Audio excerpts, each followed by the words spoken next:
Imprisoned on the isle that is called Patmos, the Apostle John is given the revelation of Yeshua. He is instructed to write the things which he has seen, things which are and things which will occur in the future. Chapter 1 begins with the introduction to this revelation and a detailed description of his vision of the Messiah. Then John is instructed to write letters to the 7 congregations located in Ephesus, Smyrna, Pergamon, Thyatira, Sardis, Philadelphia, and Laodicea. Those letters are recorded in chapters 2 and 3. As we continue into chapter 4, John makes an incredibly significant remark saying, "After these things." With these words, the story changes dramatically, for chapters 1 through 3 take place upon the earth. And in a moment, John is called up, translated to heaven, into the sacred throne room and in the presence of Yahweh. Let's look at what John writes. In Revelation chapter 4, beginning with verses 1 through 5, he states, "After this I looked, and behold, a door was opened in heaven. And the first voice which I heard was as it were of a trumpet, talking with me, which said, Come up hither, and I will show thee things which must be hereafter. And immediately I was in the Spirit, and behold, a throne was set in heaven, and one sat on the throne, and he that sat was to look upon like a jasper and a sardian stone. And there was a rainbow round about the throne, in sight like unto an emerald. And round about, surrounding the throne, were 24 seats, and upon the seats I saw 24 elders sitting, clothed in white raiment, and they had on their heads crowns of gold. And out of the throne proceeded lightnings and thunderings and voices. Skipping down to verses 10 and 11, John states, The 24 elders fall down before him that sat on the throne and worship him that liveth forever and ever, and cast their crowns before the throne, saying, Thou art worthy, O Yahweh, to receive glory and honor and power, for thou hast created all things, and for thy pleasure they are and were created. Continuing on in Revelation chapter 5, verses 9 through 11, it states that the 24 elders sung a new song, saying, Thou art worthy to take the book and to open the seals thereof, for thou wast slain and hast redeemed us to Elohim by thy blood, out of every kindred and tongue and people and nation, and hast made us for our Elohim a kingdom of priests, and we shall reign on the earth. And I beheld, and I heard the voice of many angels round about the throne, and the beast, and the elders. And the number of them was 10,000 times 10,000, and thousands of thousands. And then skipping down to verse 14, and the 24 elders, they fell down and worshipped him that liveth forever and ever. Let me ask you, do the events that John describes in chapters 4 and 5 seem vaguely familiar to you? Well, they should. However, most Christian theologians, pastors, and teachers have dismissed or totally overlooked the marriage between Yahweh and the peoples that gathered with Moses at the base of Mount Sinai. If you will read Exodus chapter 19, you will see that Yahweh is making a proposal to Israel and all of the foreigners who travel with them on their journey out of Egypt. Reading on, you will see the people accepted Yahweh's proposal and verbally joined in covenant with him, vowing to honor him and to obey him by keeping his statutes and ordinances. We are told in chapter 24, verses 4 through 8, that Moses wrote all the words of Yahweh, and that he rose early the next morning, and he built an altar under the hill, and 12 pillars, according to the 12 tribes. The young men offered burnt offerings and sacrificed peace offerings of oxen unto Yahweh. Then Moses took half of the blood, and he put it in basins, and half of the blood he sprinkled on the altar. He took the book of the covenant, and he read it before the people, and they again vowed, all that Yahweh hath said we will do, and we will be obedient. Moses then sealed the covenant by sprinkling the blood on the people. Let us look carefully at some of the events that led up to the marriage between Yahweh and Israel. I will be reading from Young's literal translation. And let me point out that Young felt that every word of Scripture is inspired, and not just the words, but the tenses. In the preface of his translation, Young points out that the Hebrews were not content with coldly viewing events as those of a bygone or still coming time, hence the very frequent use of the present tense. Keeping this in mind, let us read from Exodus chapters 19, verses 9 through 20.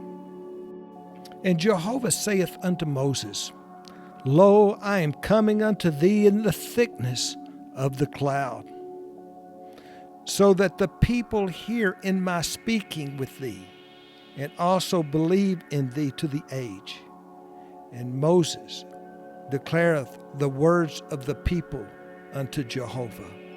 And Jehovah saith unto Moses, Go unto the people, and thou hast sanctified them today and tomorrow, and they have washed their garments, and have been prepared for the third day. For on the third day doth Jehovah come down before the eyes of the people on Mount Sinai. And thou hast made a border for the people round about, surrounding the mountain, saying, Take heed to yourselves, going up into the mount, or coming against its extremity. Whosoever is coming against the mount is certainly put to death. A hand cometh not against him, for he is certainly stoned or shot through. Whether beast or man, it liveth not. In the drawing out of the jubilee cornet, the trumpet, they go up into the mount, and Moses cometh down from the mount unto the people, and sanctifieth the people, and they wash their garments. And he saith unto the people, Be ye prepared for the third day. Come not nigh unto a woman. And it cometh to pass on the third day, while it is morning, that there are voices and lightnings and a heavy cloud on the mount, and the sound of the trumpet very strong. And all the people who are in the camp do tremble. And Moses bringeth out the people to meet God from the camp, and they station themselves at the lower part of the mount. And Mount Sinai is wholly a smoke from the presence of Jehovah, who hath come down on it in fire. And his smoke goeth up as smoke of a furnace, and the whole mount trembleth exceedingly. And the sound of the trumpet is going on, and very strong. Moses speaketh, and God doth answer him with a voice. And Jehovah cometh down on Mount Sinai unto the top of the mount, and Jehovah calleth for Moses to come up unto the top of the mount, and Moses goeth up. It is written that Yahweh comes down to Mount Sinai in the thickness of a cloud, and Moses is commanded to come up to the top of Mount Sinai. By now it should be obvious that John's heavenly vision in Revelation mirrors the marriage between Yahweh and Israel. Notice, John hears a voice as a trumpet. Moses writes, there are voices and the sound of the trumpet. John hears a voice saying, come up. Yahweh commands Moses to come up. John is transported to heaven in the presence of Yahweh. Moses goes up to and stands in the presence of Yahweh at the top of Mount Sinai. John sees the 24 elders seated round about the throne of Yahweh. And we're told in the book of Exodus that the people stood round about the mountain. And John speaks of thunderings and lightnings, just as does Moses. The Apostle Paul ties all of this together when he writes in 1 Thessalonians chapter 4, verses 16 through 17. For the Master himself shall descend from heaven with the commanding shout and voice of the archangel, and with the trumpet of Yahweh. And the dead in Messiah shall rise first. Then we, which are alive and remain, shall be caught up, raptured together with them in the clouds, to meet our Master in the air, and so shall we ever be with our Master. Paul tells us that the Master himself shall descend, come down, just like at Mount Sinai. And just as Moses went up on the mountain, the dead in Messiah shall rise first, and we which remain shall be caught up in the clouds. Listen very carefully to the words of Isaiah. Let your dead come to life. My dead body shall arise. Awake and shout for joy, you who dwell in the dust. For your dew is a dew of light, and the earth will give birth to the departed spirits. Come, my people, enter your bridal chambers, and shut your doors behind you. Hide yourselves for a brief moment until the wrath is past. For behold, Yahweh comes out of his place to punish those who dwell on the earth for their iniquity. The earth will reveal the blood guilt, the blood shed upon it, and shall no longer cover over its slain. The word chambers in Hebrew is hader. According to the theological workbook of the Old Testament, hader is a room of privacy, a hiding place. It is the ruler's bedroom. In Joel 2:16, it is the room of the bridegroom. And in Judges 15:1, it is the room in which Samson planned to meet with his wife. Now let's put all of this in perspective and look at the words of Yeshua as recorded in John chapter 14, verses 1 through 3. Let not your heart be troubled. You believe in Yahweh, believe also in me. In my Father's house are many places to abide, chambers or rooms. If it were not so, I would have told you. I go to prepare a place for you. And if I go and prepare a place for you, I will return again. And I'll take you with me, that where I am, there ye may be also. Yeshua states that these rooms, these chambers, are in his Father's house. Well, let me just ask you, where does the Father dwell? And furthermore, when Yeshua ascended to be with his Father, where did he go? The answer should be obvious, for Yeshua says in his Sermon on the Mount that his Father is in heaven.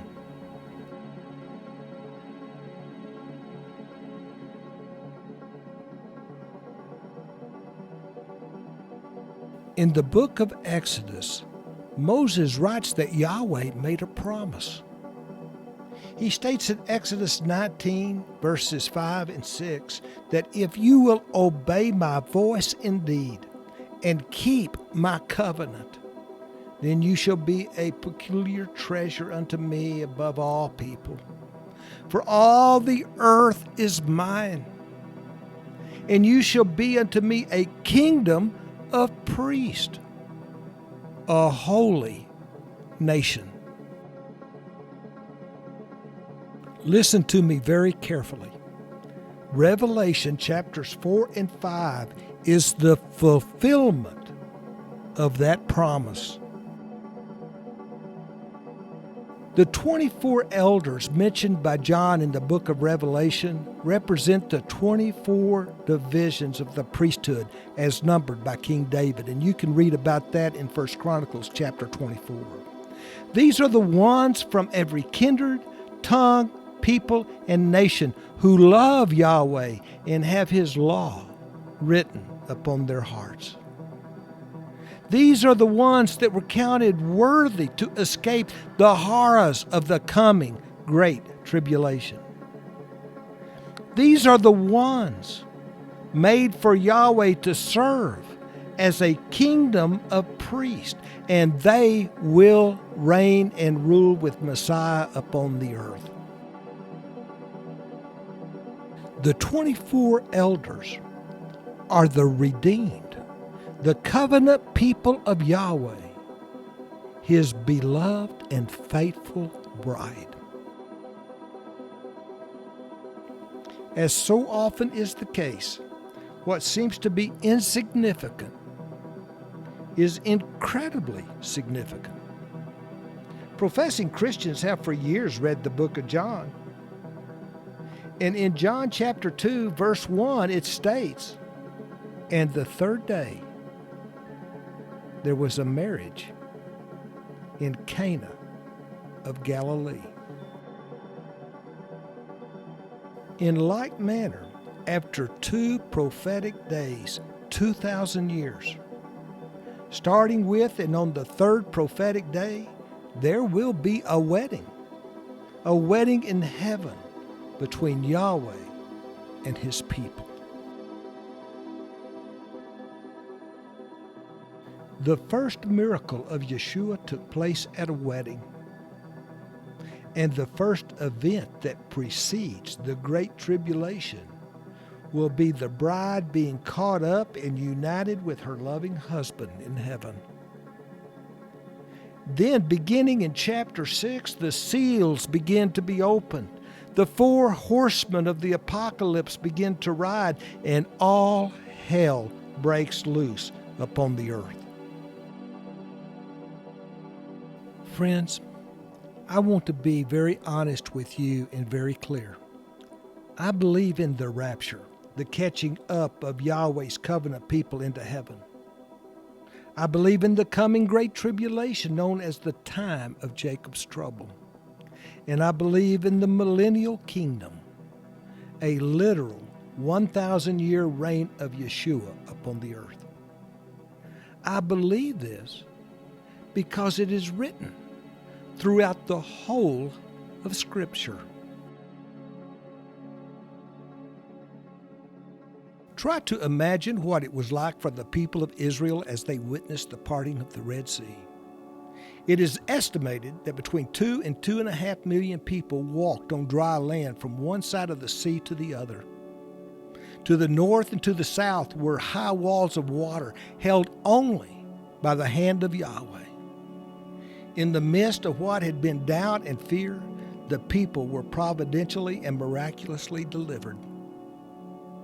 In like manner, the catching up, the rapture, will be the escape of Yahweh's covenant people.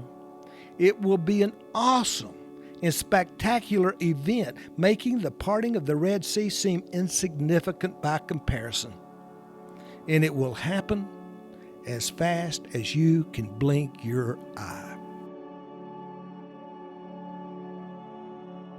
In the book of Revelation, chapter 3, verse 10, the Apostle John records the words of Yeshua, who makes the following promise to the congregation of Philadelphia. He states, I also will keep you out of the hour of the trial that is about to come upon the whole inhabited world, to try those dwelling upon the earth. Now listen, did you hear what he said? He says he's going to keep his covenant people from the hour of the trial, not through the hour of the trial. This is a word of warning. Yeshua doesn't make that promise to the other 6 congregations. People need to understand that Yahweh has a reason for everything that he does. For many, the Great Tribulation will be the final event to teach people that they do not get to make the rules. In fact, in Deuteronomy chapter 4, verse 30, Yahweh tells us exactly why many will be left behind. He states that when you are in tribulation and all these things come upon you in the latter days, you will return to Yahweh your Elohim and obey his voice. It breaks my heart to say what I'm about to say, but I believe that the Bible is clear, that many professing believers will not be caught up and numbered among the priesthood, for they have transgressed the law of Yahweh. They changed his ordinances, his Sabbath days, the festivals, the appointed times. They did not trust his word, and they did not submit to his authority. They broke the everlasting covenant. So many have hardened their hearts, and they've refused to turn back and obey his commandments.